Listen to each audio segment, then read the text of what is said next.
In this video, you'll learn how to set up stop limit orders on Binance. By the end of this tutorial, you will have a clear understanding of how to manage your trades effectively using this order type. Begin by navigating to the Binance website and logging into your account.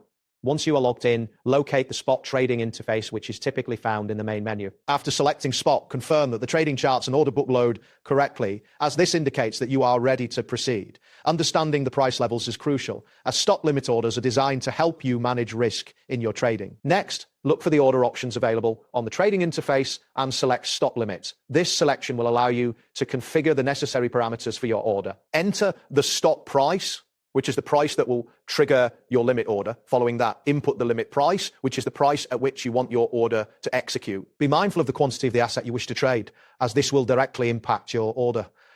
Before finalizing, review the order summary to ensure that both the stop and limit prices align logically with your trading strategy. After configuring your order, proceed to submit it. Once submitted, it is important to monitor the status of your open orders. Keep an eye on whether the stop price is reached, as this will trigger the limit order you have set. Once the limit order is filled, confirm the execution to ensure your trade has been processed. If market conditions change, you can choose to cancel or modify your order as needed. It is advisable to avoid placing stop prices too close to the current market price to minimize the risk of premature execution. Additionally, regularly review your filled orders history to gain insights into your trading performance.